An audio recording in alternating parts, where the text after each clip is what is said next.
Luangpu hasn't come here to this place for many years. In 2016, Luangpu had an appointment to give a Dharma talk here in Krabi. But before that date, Luangpu found out that he had lymphoma and was admitted to Sirit Hospital to be treated. So Luangpu owed Krabi people a Dharma talk. Now that Luangpu is healthier, he is here as promised.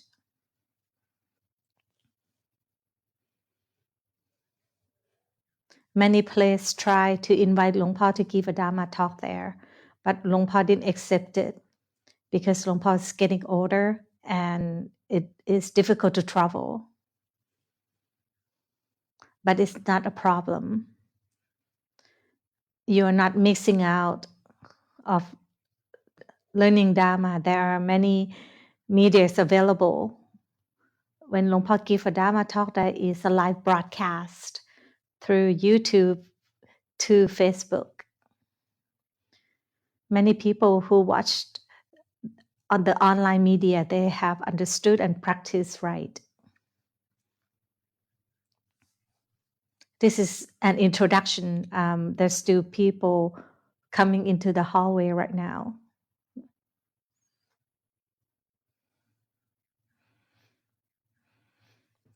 And let's agree to refrain from taking pictures or video.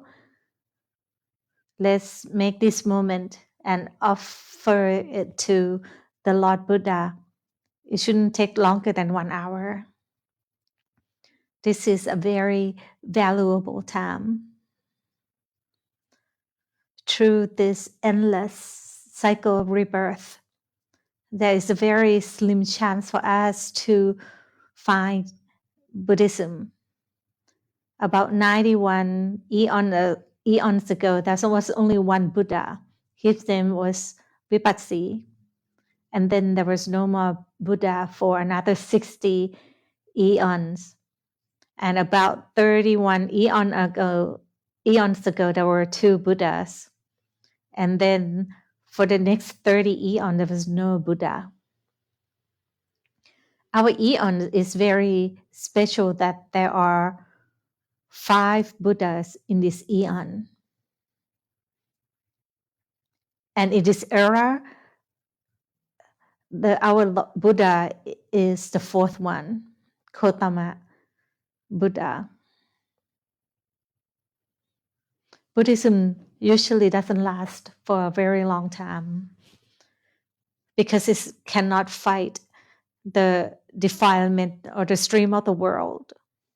Only people with enough faculties would have a chance to meet the Buddha or hear Dharma. Most people do not have enough faculties and they are not interested in Buddhism.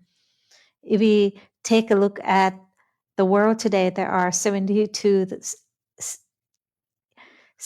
8,000 million people in the world, and not many people are interested in Buddhism.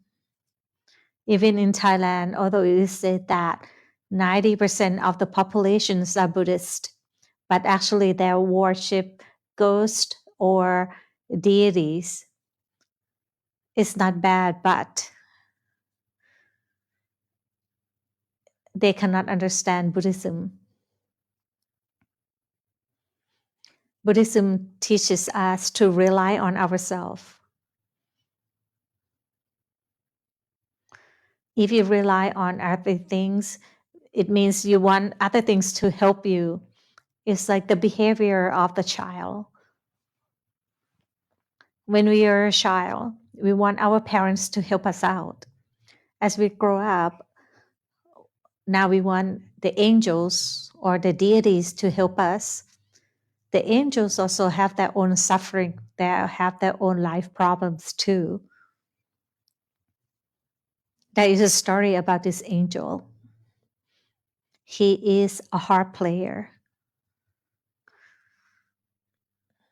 His boss, angel, the Indra god asked him to make appointment with the Lord Buddha for him.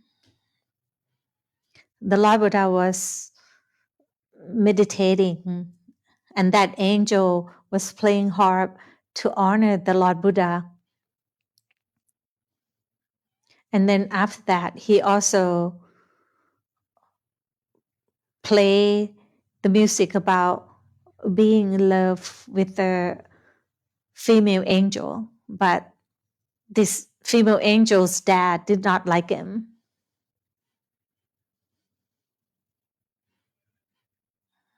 When the Lord Buddha exited his samadhi, this angel make an appointment for his boss angel to meet the Lord Buddha.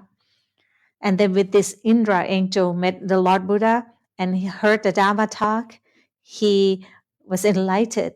So he gave an award to this angel who played the harp by asking the hand of the female angels for him. See, even the angels have their own suffering too. Where there's love, there is suffering. So you don't have to rely on the angels. They are also a friend who are suffering too.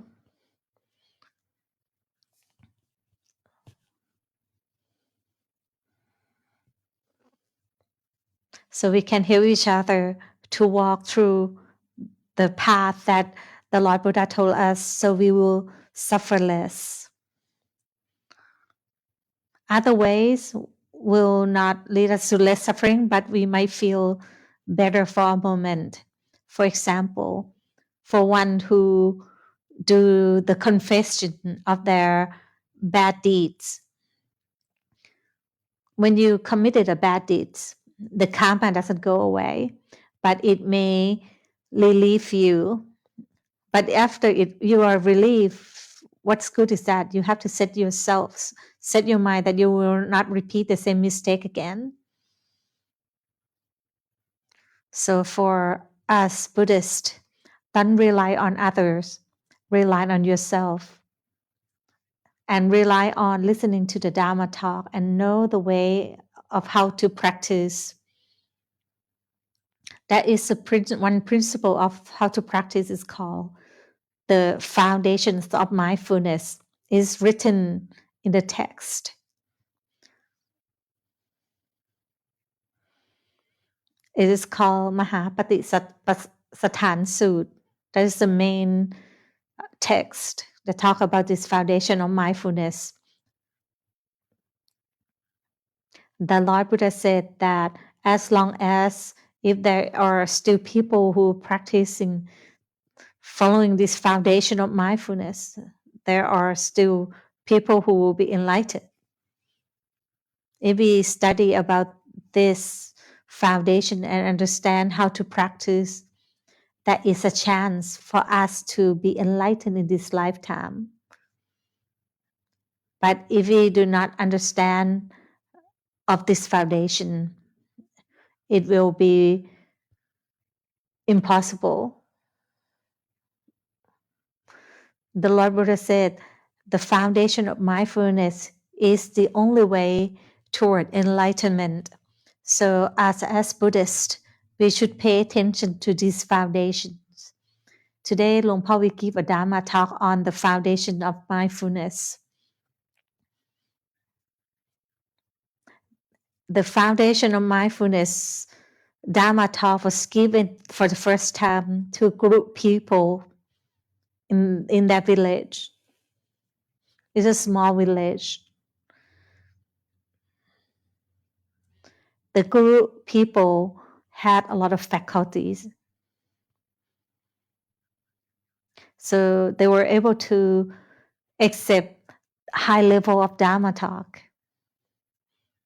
Usually this high level of Dharma talk was reserved for monks, but the group people had enough faculties and they would understand this talk.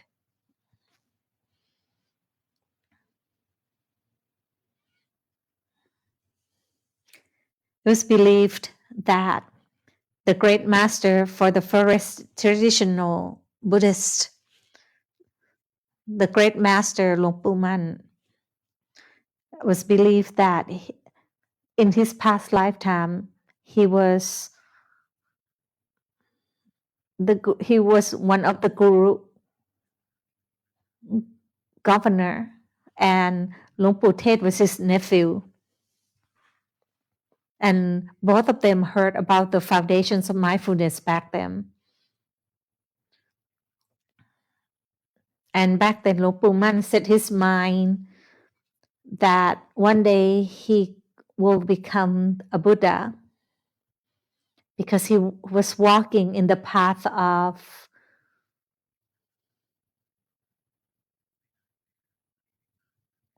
becoming the next Buddha. When one set his mind to become the next Lord Buddha, they will not enlighten in their lifetime. And Luangpu Tet back then in the past life, he sets his mind to follow Luangpu Man wherever he goes.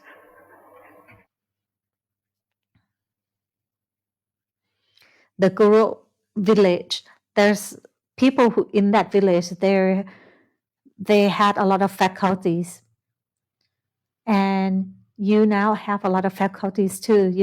You are now going to hear the same Dharma talk as group people. Now back to the foundation of mindfulness. It is about the efforts to know the body, know the feeling, know the mind that is wholesome and unwholesome, know the state that is wholesome or unwholesome, know the body and the mind.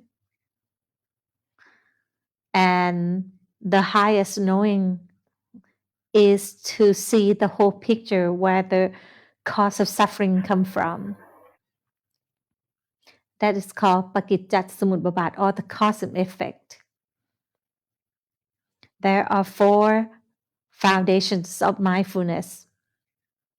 Kaya is the body, Vedana feeling, Jit is the state of wholesomeness and unwholesomeness, and Dharma. Dharma covers it all. It is very defined, very deepened. The easiest one to observe is the body and the mind. Vedana or feeling, if you understand, it is also easy. Why there are 4 foundations of mindfulness? Kaya, Vedana, Jit, Tham. There are 4 of them. Because, in fact, for one, you can start from the body, from the mind, or from the feeling. Or if you have enough faculties, you can start from the Dharma. So 4 foundations of mindfulness are like the 4 entrance to the city. You can enter to the city through any entrance. It's not that one is better than another. The Lord Buddha gave us 4 ways to practice, because everyone is different.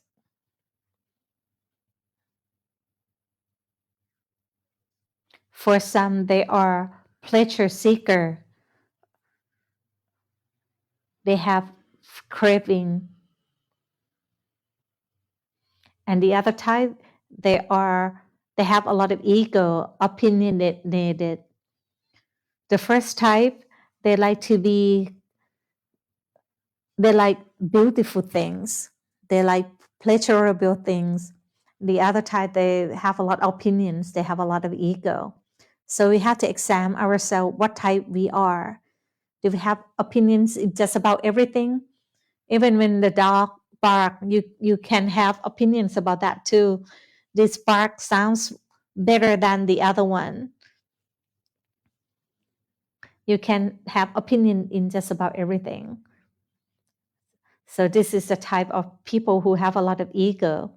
So the first type is that people who desire beauties and they hold on to their bodies, but the other type, they hold on to their thoughts, to their belief.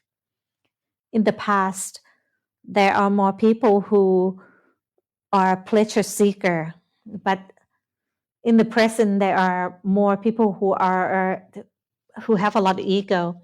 For example, are you the type that would answer anything on Facebook, would put your opinion in the Facebook, or sometimes it's true, sometimes it's facts, sometimes you don't have any facts at all. You just want to express your opinion. People in this generation have a lot of opinions about everything. But there are still people who are pleasure seeker. They love to live comfortable. And for some, they have both. But one is more prominent than the other. For people who are pleasure seeker, the Lord Buddha taught the foundation that is suitable to pleasure seekers, which is Kaya Nupassana Vipassana, or the contemplation of the body. If you are aware of your body continuously, you can see that the body is nothing wonderful. It's dirty. It is the cause of suffering. It's just an element that comes together. It's just a thing. It's nothing to be proud of.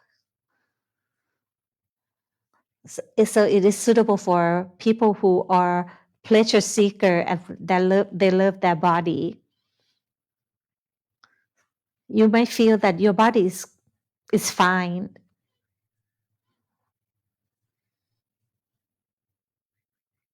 Usually, let's think back when we were a child. If everything is fun for you, is even like when you play with dirt or sand, and as you grow up as a young adult, you think that life is full of possibility, is happy. And as you grow older, you see that life has both suffering and not suffering, happy and unhappy. And as you grow older, you can see that everything is unsubstantial. It's like a dream. Everything comes and goes. It's nothing substantial. And as you grow older, but you have to have some maturity to see this. Some people who are older and they're not mature enough to see this, and they don't care. So people who are pleasure seeker, the Lord Buddha recommend them to start with the body contemplation, to see that the body is not beautiful, it's not truly beautiful, it's not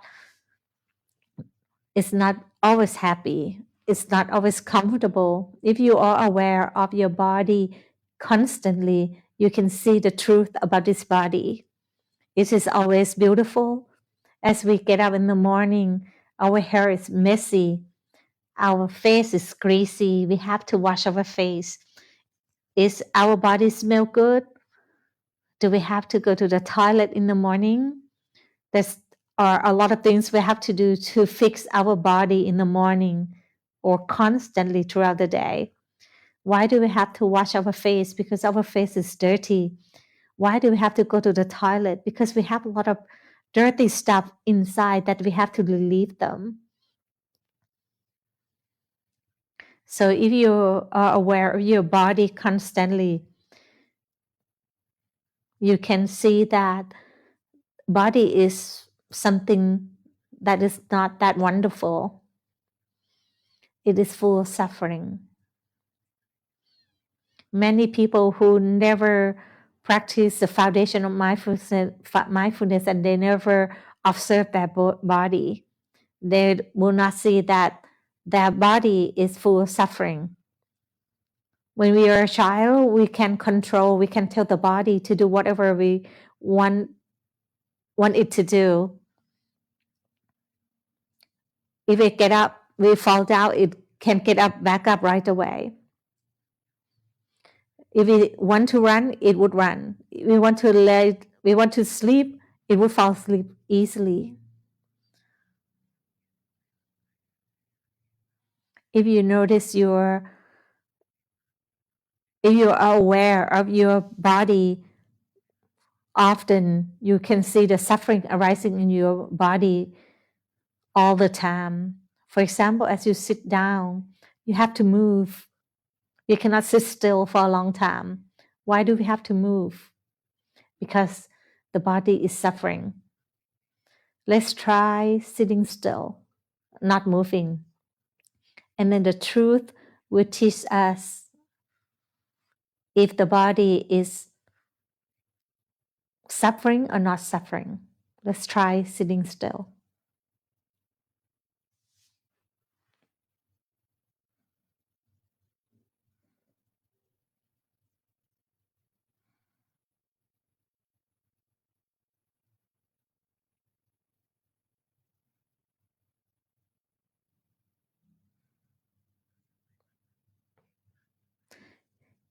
Can you feel that sometimes when you sit down, sit still, you feel itchy here and there? If you sit still for a long time, you have to change the posture because the body suffers. Like now, people who are sitting in the hall, you cannot change your posture, a major posture from sitting down to getting up. So you have to do the smaller gesture.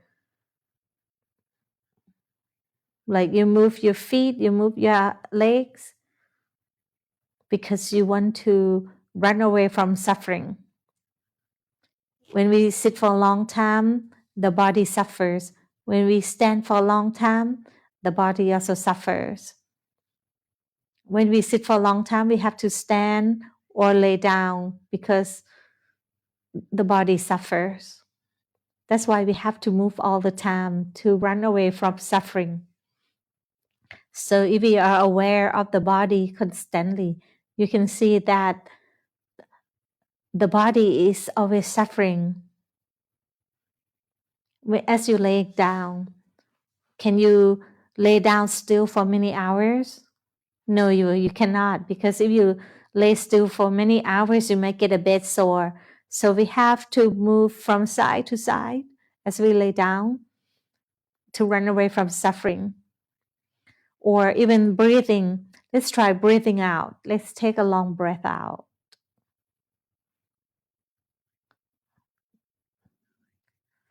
Did you suffer? So let's take a deep breath in. Long breath in.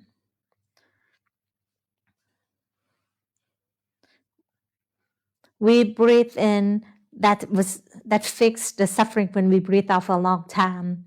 And then as we exhale, that fixed the suffering that came with the breathing in for a long time. So there's nothing but suffering that comes with this body. So as we exhale for a long time, it starts to suffer, so we have to breathe in. As we breathe in for a long time, it starts to suffer again, so we have to exhale. That's why we have to breathe in and out all the time, even when you're laying down. So let's notice that. As we wake up in the morning, let's notice of your body. Sometimes you get aching after you lay down for a long time and you have to stretch because the body suffers. So you can notice, contemplate in your body that the body has a lot of burdens that come with it. You have to take it to clean. You have to take it to be fed. This is using the body as the foundation to practice. So you can know so of your body often, constantly. Knowing so of your body, you will see that the body is nothing but wonderful. It's just filled with dirt, filled with excrement. What makes the body looks good is just the shell. The hair on our head, on our skin, on our face, the teeth, and our skin. What do we see when we see other people? We see the shell, we see the skin, we see their hair, we see their teeth. It's just the shell that would trick us to see that this person is beautiful. It's like a paper wrap, a gift wrapped, that it is beautiful from the outside. Inside there could be a rotten rodent inside.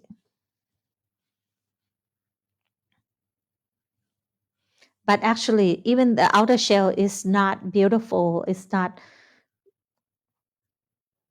something to be desired about. For example, your hair, if you don't wash your hair for a long time, it would smell. Or sometimes we lose our hair and we might have like a patches of hair on our head. So we are no longer beautiful. If you have a skin condition and you have patches on your skin, so our skin is no longer beautiful. For some who have a beautiful smile, if you lose your teeth, you will not have a beautiful smile any longer.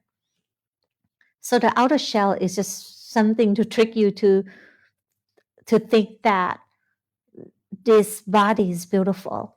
If you peel away the shell, you will see that it's nothing beautiful. It is impermanent. It's not real, but the suffering is real. Suffering is always there.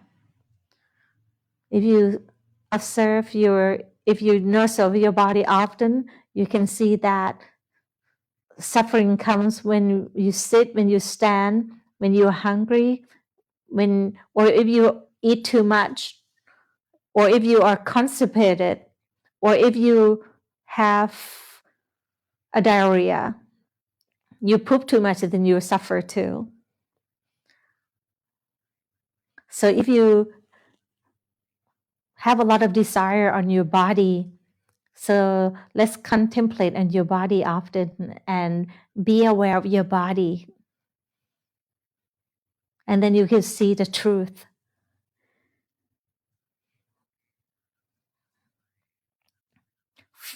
For pleasure seekers, for people who have a lot of desire on their body, they can also observe on the feeling. The feeling is feeling happy or unhappy or neutral. Happiness, unhappiness, it also comes from the body. For example, you sit for a long time, you started to see that the suffering would arise from the body. At first, when you started to sit down, the suffering was not there. But as you sit for longer time, the suffering still to be more apparent. And you see that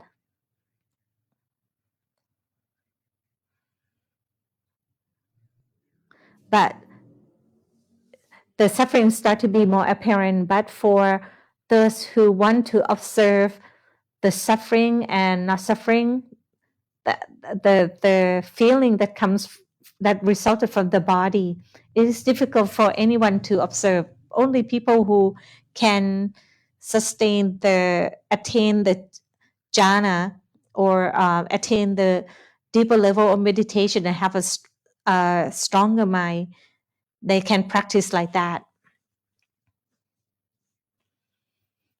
Another time you can notice the feeling that when you go see a dentist, there is a feeling that comes from the body because there's a pain in your mouth, and also there is fear that arises in the mind. But it is difficult for anyone to do that But people who can attain jhana can observe this more clearly.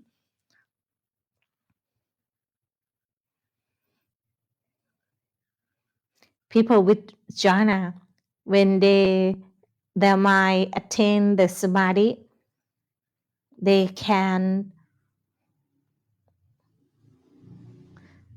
separate the pain from the body, and their mind is not disturbed by that, and their mind is still happy. But for a lot of people, when the body suffers, the mind suffers too. So it's difficult for people who cannot attain jhana to observe feeling that come from the body. But if you are keen to observe the feeling that arises from you are keen to observe the feeling, Luang Por recommend that you observe the feeling that arises from the mind. For example, right now, can you tell that if your mind is happy or unhappy or neutral? Let's try knowing so of that. It should not be too difficult to tell if you are happy or unhappy right now. Is your mind comfortable or is your mind depressed? Can you tell that? So for people who want to practice and you cannot attain jhana, because people in this generation have shorter attention span. Most people would read the headlines, but not the bodies, not the details after the headlines. You have to accept the fact that we have shorter attention span comparing to people in the past. But you can still practice by knowing so of the mind. For example, when you come here and you see this hall, and this place is beautiful, beautiful tree, beautiful pool, beautiful mountain. This place is very beautiful. And when you are in the beautiful place, your mind is happy. You can know so that your mind is happy. That is observing the feeling, using the feeling as a foundation of mindfulness. And as you exit this place, some places are very crowded. For example, the touristy places, like the Emerald Pond, it is a very crowded place now because a lot of people would go to the pond, and if you go there, your mind is no longer happy. You can know so of that. And as you're in a secluded place, your mind is peaceful and happy. You can know so of that. You can know so when your mind is happy. You can know so when your mind is unhappy or neutral. There's only three things that you can know so of the feeling: happy or unhappy or neutral. And anyone can know this. Luang Por always say that. He said that the practice is not difficult. Only for people who do not practice, it would be difficult for them. You can know so of your mind, is it happy or unhappy or neutral? It is a very easy way to practice. You can know so of your mind, is it happy or unhappy or neutral? It's not difficult, it's not hard to know.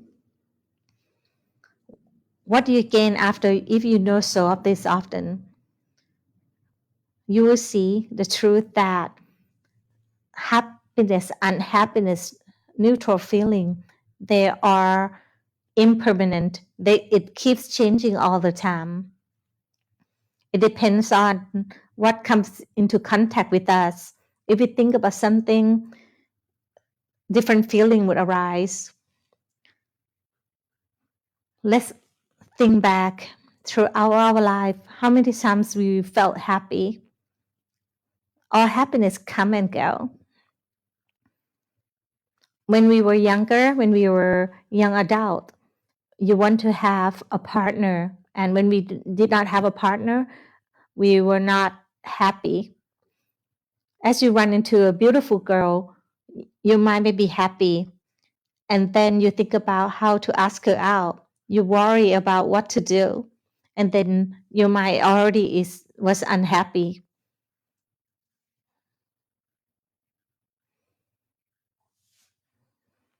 So you can nurture of your mind. Happiness is impermanent. Unhappiness is also impermanent. If you won a lotto, are you happy? But happiness doesn't last too. So throughout our life, if you look back, happiness and unhappiness, they are temporary. Back to the example, if you ask the girl out and the girl agreed to marry you, you may be happy. But after being married for a long time, you may not be happy anymore. You want to be alone. Your wife may get older fast, and you might complain that, oh, now she's old, now she eats a lot, and now she complains a lot. Your wife may feel the same way too, that you are also old.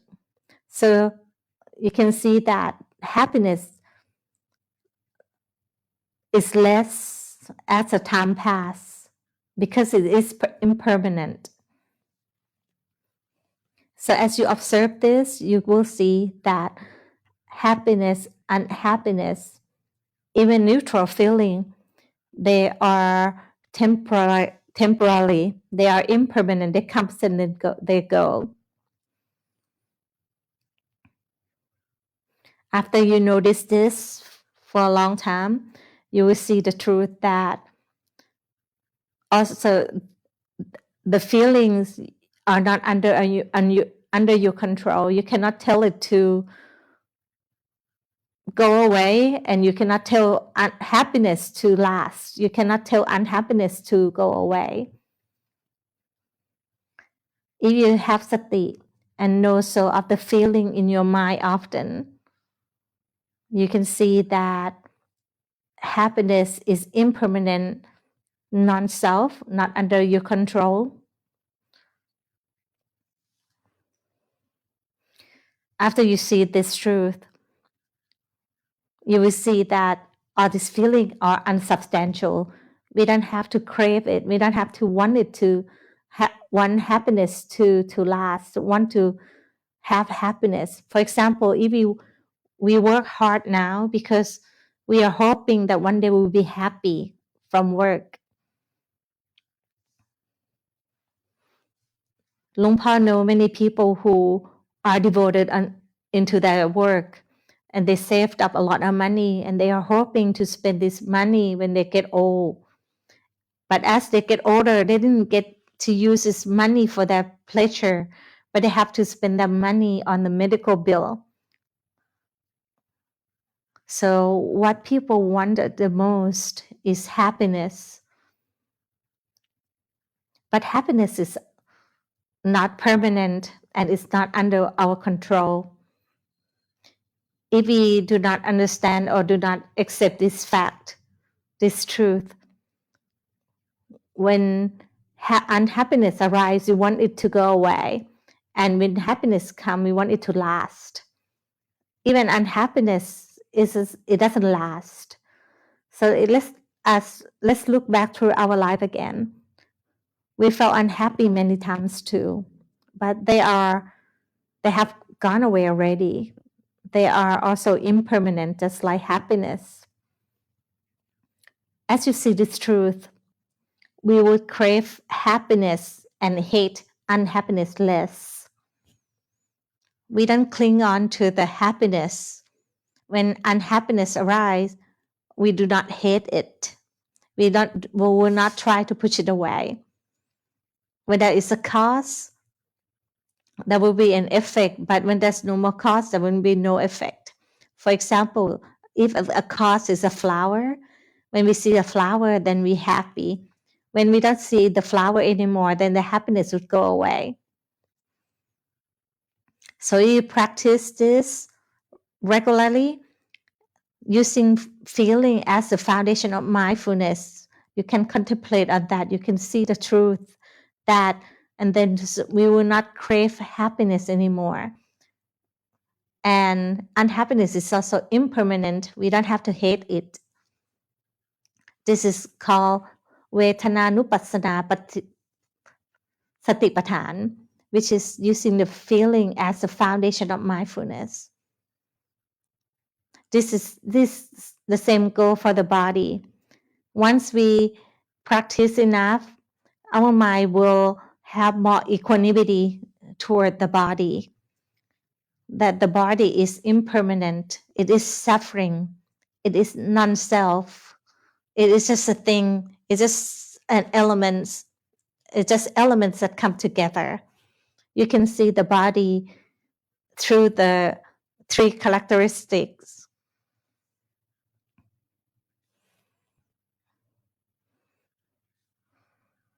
We will understand as we get old, this body is naturally, it will not obey our command anymore, and we will not panic about that. We will understand the nature of things, and our mind will have more equanimity toward the body, because it's natural to go from birth, to get older, get sick, and die. That is just a natural thing. That is Dharma. Dharma said that the worldly things, they are all impermanent, suffering, and non-self. Once you understand this, you can attain Dharma. The same goes for the mind. The mind also is sometimes happy, unhappy, or neutral. If you can accept this truth about the body and mind, it doesn't matter what happened to our body and our mind, we will not suffer. We can accept this truth. And the mind has more equanimity. And the third foundation is using the mind, contemplating the mind, and using the mind as a foundation of mindfulness. We can know so of the defilement that arises in the mind, like the anger, the mind that is deluded, the mind that is busy, the mind that is depressed, the mind that has wandering off. If you practice using the mind as the foundation to practice, you can also examine yourself, what type of person you are. Are you easily angry? Or are you the one who want everything that you see? Or are you always wandering off, that your mind is always busy? For Luangpu, when he was a lay person, he had short temper. When people make mistake, Luangpu would easily get angry. Or even sometimes when he sit in a cold room, as he exited the cold room and outside was hot, he would get annoyed. Or are you the type of person who is greedy? You want everything that you see. Even you see a car, you want a car. When you see a new cloth, you want a cloth. When you see other people's wife, you want their wives. Or is your mind always deluded? That your mind always wandering off throughout the days. So you can observe yourself. What type of defilement you usually have more? What type of personality you have? What tend to happen to you most? For example, Luangpu he would get cranky easily.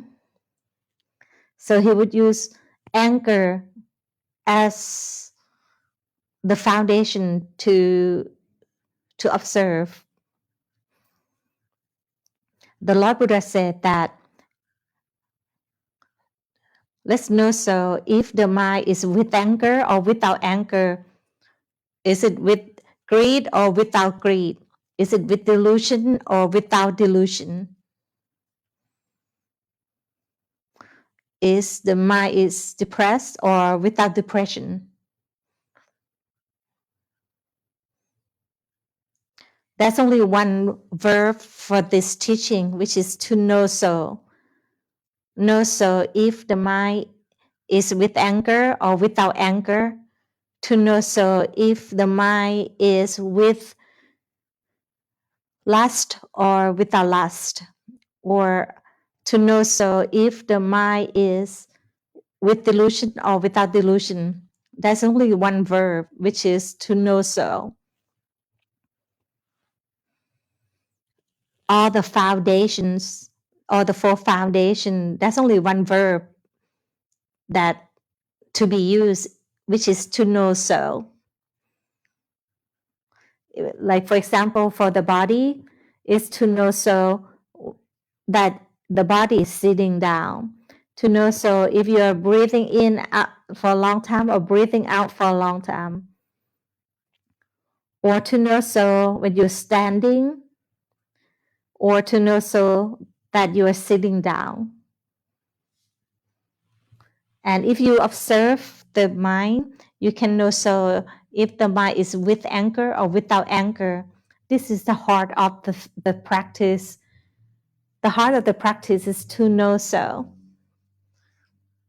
not to run away from or to get rid of it. It's just to know so of the defilement that arises in the mind. For example, when the anger arises in the mind, you don't have to try to push it away or to run away from it. As soon as you know so, sati would arise and anger would dissipate automatically. So let's observe what defilement is arising in the mind. If you practice, you can just choose one type of defilement that happens the most to practice. For example, Luangpo used anger to practice the most. If you are skillful with this defilement, then you can see other defilement as well. For example, if you are always jealous, you are jealous with everything, everyone. Jealousy falls under the anger family. Anyone here is always jealous of other people? Let's raise your hand. It's good that you know so. Anyone here is greedy? Let's raise your hand. People in the back, you do not have any defilements? Anyone here is always deluded? Your mind is always busy? Now everyone, a lot of people are raising their hands. So it's not difficult to know your personality if you are always angry or greedy or deluded. It is normal to have this. We can observe it often until we can accept that this is just a natural thing to have. It is normal that wholesomeness, unwholesomeness would rise and then fall. The mind that is angry would rise and then fall. The mind that is with greed would rise and then fall. It's just a natural thing that would happen. This is using the mind as a foundation to practice.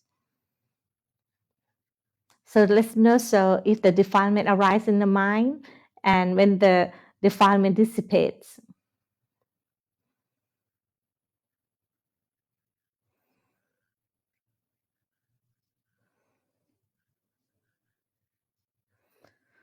The first three foundations, you can use the body, the feeling, the mind to practice, and then all will end up understand the fourth one, which is the Dharma,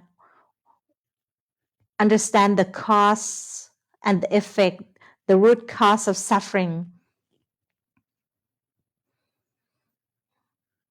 The Lord Buddha also used, his faculty was completed and a lot higher than all of us. So he used Dharma as a foundation to practice mindfulness. He was able to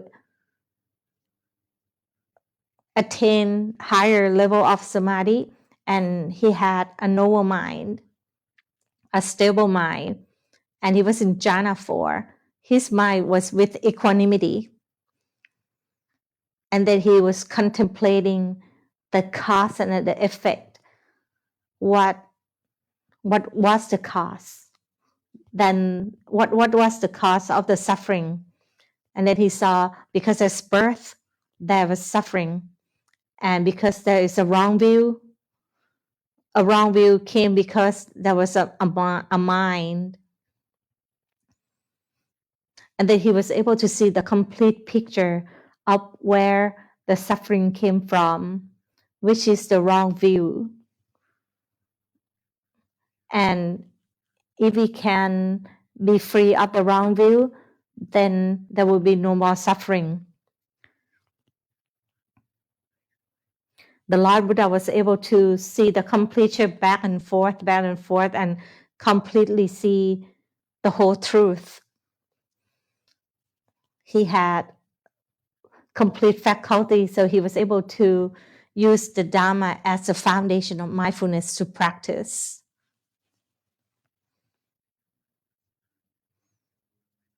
And then he was able to see the noble truth. We don't have to panic. We can use the body, the feeling, or the mind, and practice this foundation. And then one day after you understand this, you will understand the Dharma as a foundation too.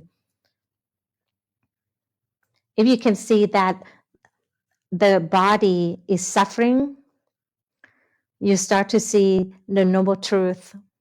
Once you truly see the noble truth, you will see that there's nothing but suffering that rises and then falls. And then the mind is free from, the mind is dispassionate, and it can let go of the body. It can let go of the mind. It doesn't have any more craving for the body and the mind to be happy. And the mind will be completely free of craving. If the mind can do that, then one can attain enlightenment or nibbana. That is the complete noble path. That which will happen in one mind.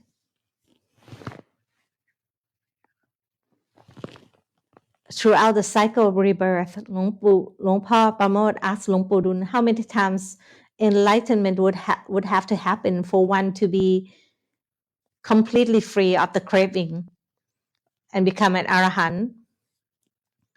Luangpu Dun replied 4 times, which is Sodabana, or the stream enter, Sakitthakami, the once returner, Anakami, the non-returner, and Arahant.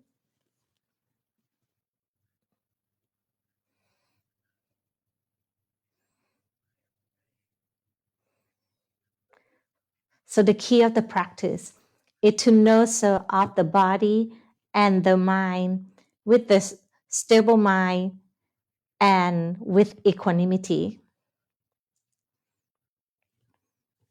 So Luangpa has been giving a Dharma talk for 45 minutes already. Is there any homework today?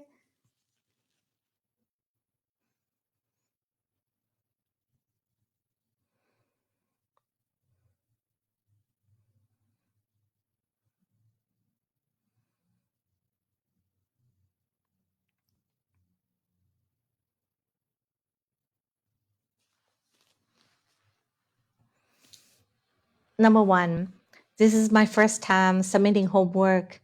I practice regularly every day. I could see when my mind wandering off, And when my mind is too busy, I would use the body. I would observe my body. Am I practicing right? Long Paul replied, yes, you are on the right route. Your mind has more samadhi. Your mind is awakened. For the mind to arrive at this stage, it means that you have been practicing regularly.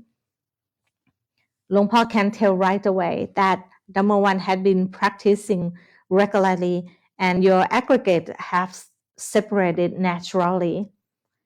Can you tell that the body that is seeing now is just something that is known by the mind? Can you tell that this body is not us? Happiness is also not us. The only thing that you still feel that it is you, that is the mind. To see that the mind is not us, the mind is not you, is to observe the mind, that the mind is not under your control. Sometimes it would wander off, sometimes it would over-focus. Number one, you have been practicing well. There's nothing to be fixed here. Number two, your mind is a little too busy. Number two, have been watching YouTube and following the YouTube video and practice. For her formal practice, she would observe the breath. Someday, the mind is lost more than she knowing so. And she can feel that her samadhi is not enough. Am I practicing on the right path? You're practicing well, but your mind is busy. Have you been practicing formally every day? You have to practice formally every day, and then your samadhi will increase. Luang Por already explained how to practice formally, which is to practice anywhere you like. You can choose any object to practice. For example, you can choose your breath, or you can choose the mantra Putto, or you can observe your stomach rising and falling. You should have the object for the mind. When the mind wandering off from the object, you can know so. The trick is to know so when the mind wandering off away from the object or over focused on the object. For example, for people who follow Luang Por Tian way of practice, which is he used his hand moving gesture as an object to practice. Luang Por could tell that Luang Por Tian have very good mindfulness when he practiced, but his students, some over focus on their hands, some their mind wandering off away from the hand and back home. So let's practice and have an object for the mind to stay with. And you can know so of the mind. And then authentic samadhi would arise.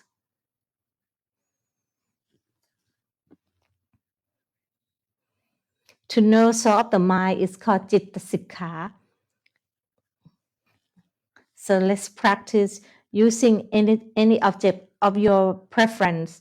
Some use the mantra with a short verse, Namapata or Puttang Saranang Kachami.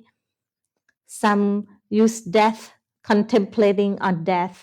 Some contemplating on the skin, the nails, teeth, hair. And they can also, when the mind moved toward the hair or moved away from the hair. And you can, if you practice like that, you can see that the mind can move away, the mind can move. For example, if you look at your thumb, let's concentrate on your thumb. Let's put your mind on your thumb. You don't have to think too much. Just concentrate on your thumb. Let's try that.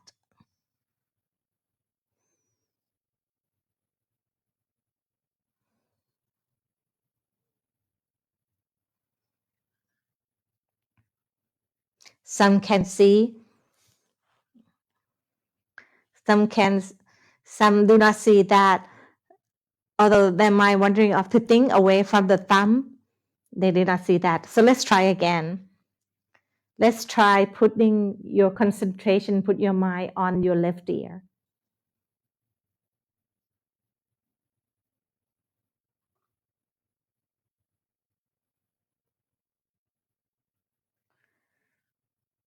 Can you see that your perception is at your ear? Perception is the mind. The mind is the thing that perceives the feeling, the sensation, or the consciousness. So as we move our mind,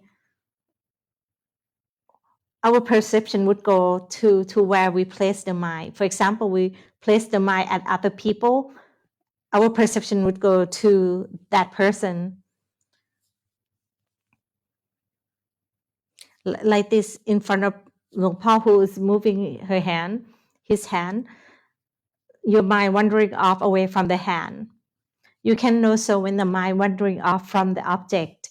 But we are not trying to control the mind to stay with the object. We just know so that the mind have wandering off. If you try to control the mind to stay with the object, then that is over focused. The mind will be stiff. Number two, you have a good will, but you have to practice more. Number three, I have been practiced. Sometimes I know so of myself. Sometimes I am angry. I feel that I don't have enough samadhi. Luangpa replied, your samadhi is not, you have the type of samadhi that is over concentrated.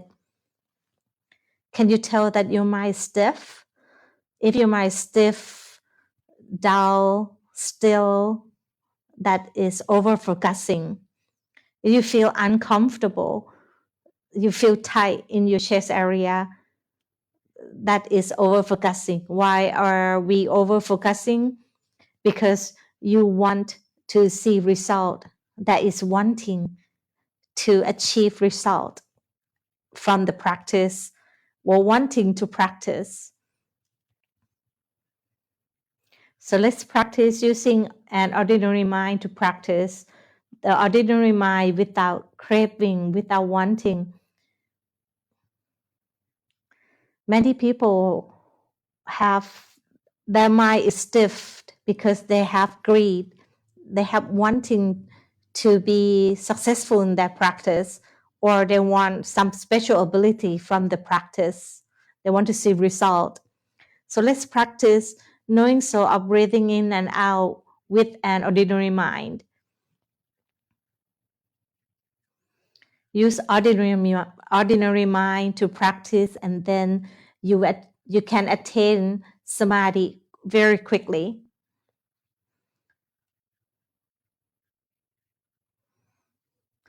So you can use any object of your preference, and you can know so of your mind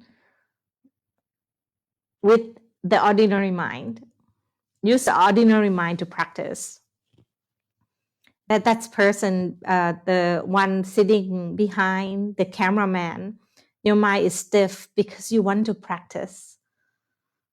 Let's try give Luangpa a sweet smile. It's okay, you don't have to take off your mask. You can smile behind your mask. Your mind is still stiff because you try to control your mind. That person too, you are still trying to control your mind.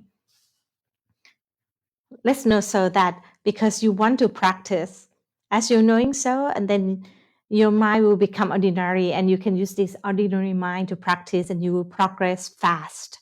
Number four, I practice formally by breathing in put, breathing out toe, and I see the mind wandering off. I try to meditate, but I don't have a lot of samadhi. Please give me advice so I would progress. Luangpo replied, you have to practice more and practice often. There's no other way. If you practice right, you will see result. If you practice wrong, you will not see any result. If you practice wrong and you practice often, that you will stray away from the goal even more. Can you tell right now you try to control your mind is stiff. As soon as you try to control your mind stiff. Use your ordinary mind. Can you tell that your mind has wandered off to think?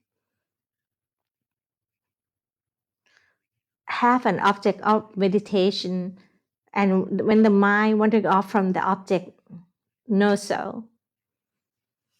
The stiff mind will not show us, we will not see the three characteristics from the stiff mind.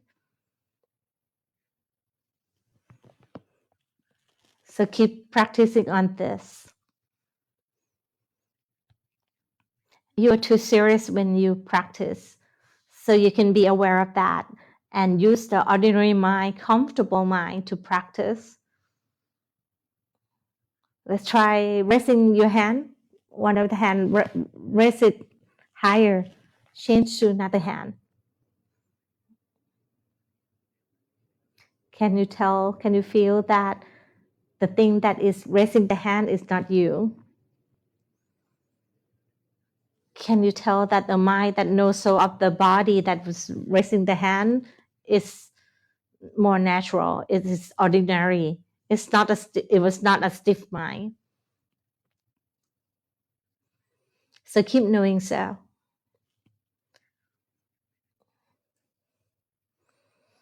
You still do not understand. Can you tell that when you laugh just now, your mind has relaxed? This is a good mind. That is the ordinary mind.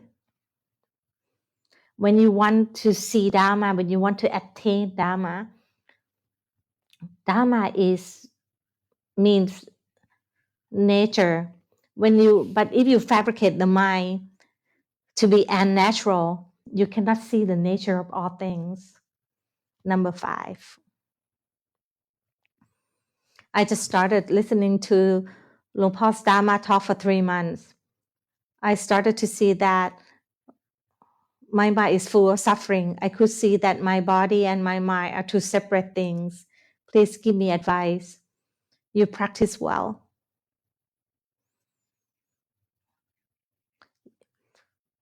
Now you can examine yourself which defilement you still have. For example, for those practitioners who practice well, some of them would have ego that, oh, I practice well. I'm not talking about you. I'm talking generally speaking that, oh, I am a good practitioner. I am better than other people. You can examine yourself. Do you have a lot of ego? Notice, know so of your mind. Then nothing to the practice. It's just about knowing so of your body and the mind. The more you see the truth, the more we can let go. And the more we can let go, the more we suffer less.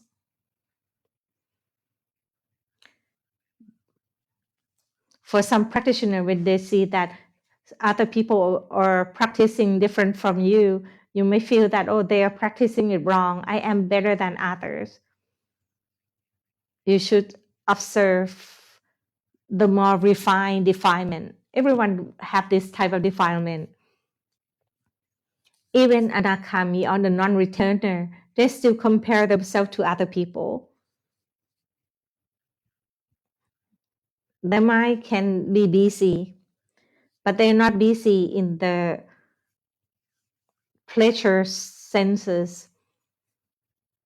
But their mind are busy thinking about Dharma.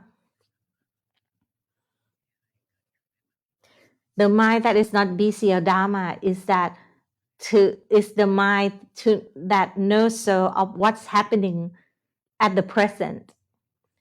Number 5, your mind is stiff right now, a little bit too stiff. It may be because you are excited to talk to Luangpo.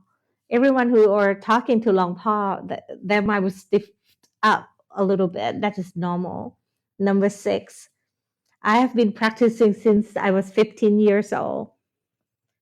But usually at the retreat. When I'm not in the retreat, I did not practice. I just started practicing every day. I use Putto to start my practice.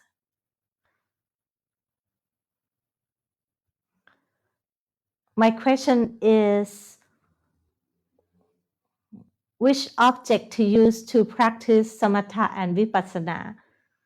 Is it depending on the status of my mind?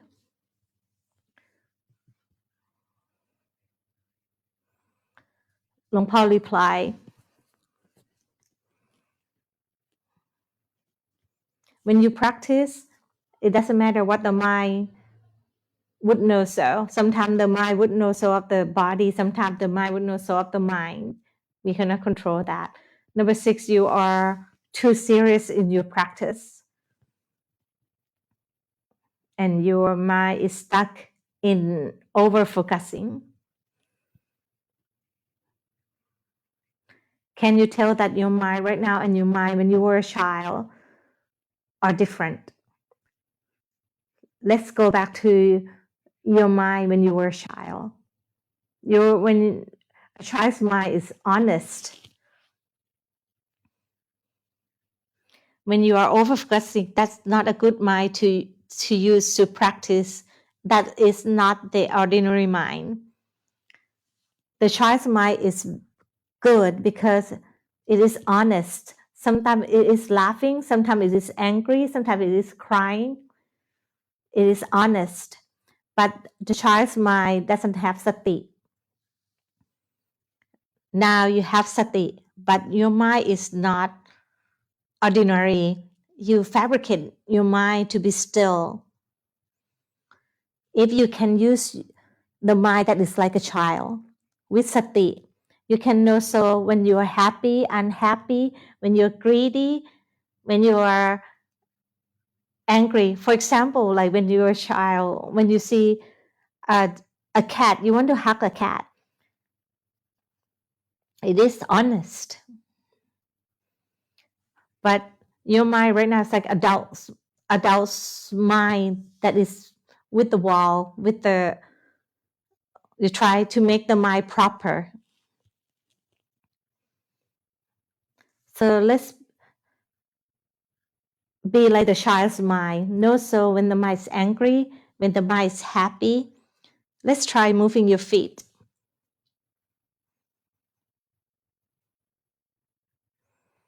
Your mind is stuck. So let's adjust on that your mind is stuck on the type of samadhi that is still. Number 7, you practice very well. Don't panic.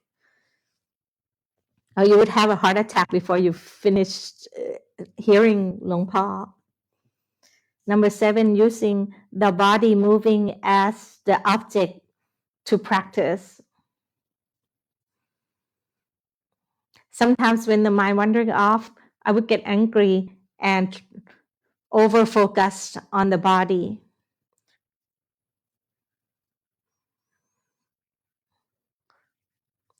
Luangpo replied that when you know so of the state at the present, sati would arise and the normal mind would arise. The mind will be awakened and authentic samadhi would also arise.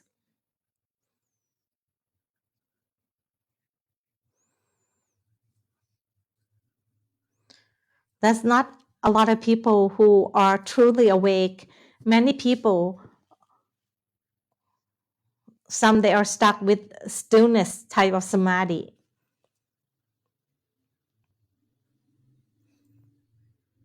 Number 7, can you tell that the body is not yours? happiness, unhappiness is also not yours. It isn't, they are known. You practice right, you are on the right way.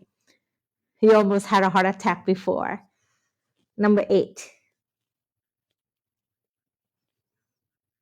I have been practiced seriously. Hold on for a minute. Number 7, can you tell that now you try to hold on to your mind? Don't do that. Use the ordinary mind to know so. Number 8, I have been practicing seriously since last year. I would practice in the morning and before going to bed. I could see that I get angry easily. And many times throughout the day, my mind would be lost with the world. I can only practice Kanika Samadhi or the momentary Samadhi. Am I still on the right way?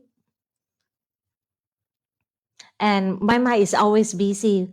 How to fix that? Luang Por replied, you don't have to be afraid of the mind being busy. Just observe that. When you practice, the mind can be busy or not busy. We are not trying to control the mind. We can just know so of the mind. If you want the mind to be still, it will be busy. Or you might control the mind to be too still. And for some, they're stuck with the still mind, and you have to fix that.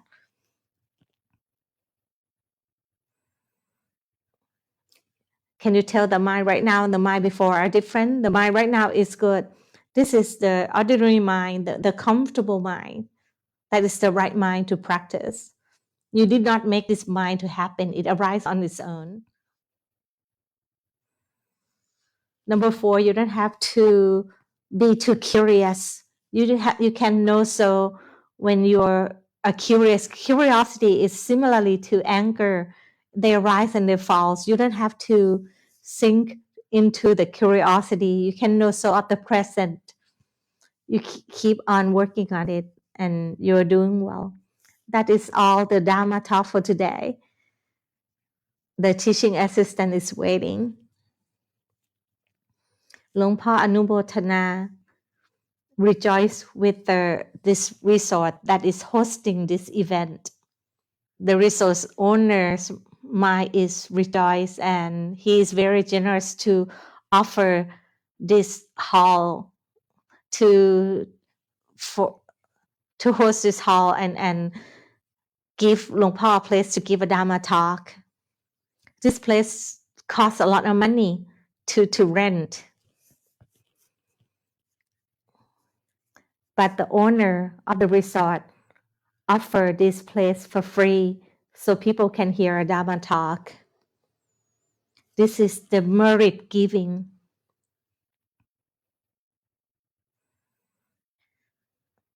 Merit giving of the money because it costs a lot of money to host the event. There have to be electricity bill from turning on the air conditioning, the water bill.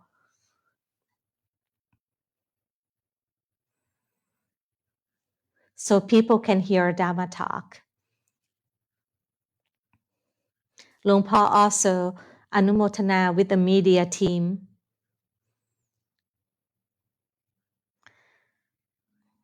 The media team does not get any paycheck. They all will volunteer to do this.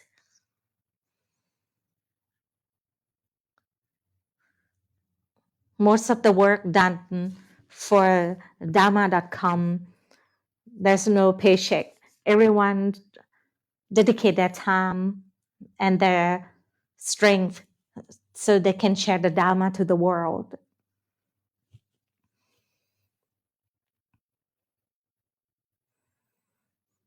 The newer generation, they might not be interested in Buddhism. And they thought that religious is all about ceremony that is quick to judgment because they never understand Buddhism. If they understand what Buddhism is about, they will see how valuable Buddhism is. But we already understand. So we want to share the Dharma words to the world so other people will suffer less and there will be more peace for other people. So we have the same goal. So that's why we come together to share the Dharma words.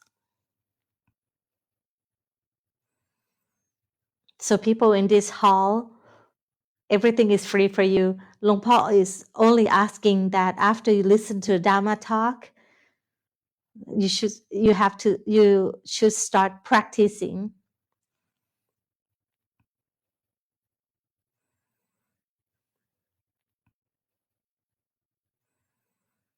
The first thing after you come here is that you will gain the benefits. Once after you understand, you should share the Dharma to other people so they will have a chance to understand and to suffer less. This is the duty the Lord Buddha told us to do. First, it to do things to benefit you. The second is to share this benefit to other people. Don't wait until the last day, until you are sick and near your deathbed to start practicing.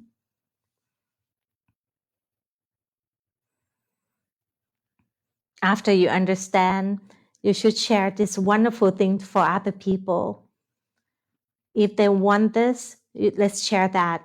If anyone who do not want this, don't be mad at them. Maybe it's just not their time to receive Dharma. Let's look at them with empathy and metta and compassion. People in the world are suffering. They are our friends. We can share Dharma with people who want it. But people who do not want it, we don't have to debate with them and get angry. Because if they get angry, they might look down on Buddhism, even to the Lord Buddha.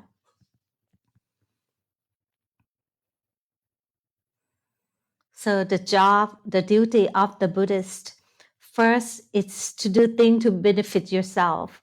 Second, after you see this benefit, let's share this benefit. Let's share the Dharma to other people. We can start with your own family, someone who close to you, your friends, and then spread further.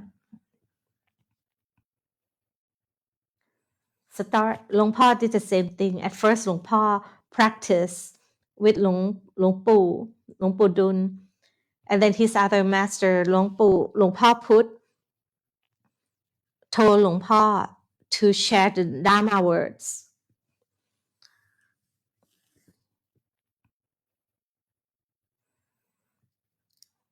Because of his master told Luangpo to share the Dharma with other people, and Luangpo Put said that because Luangpo understands this world and people who hear this Dharma, they will suffer less.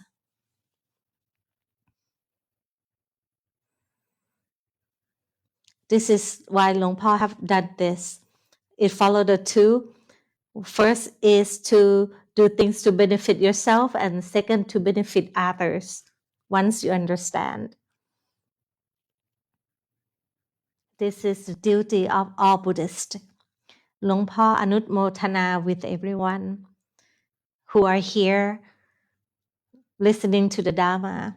Luangpo wish you happiness, prosperity in both world and the Dharma world. That is all for today.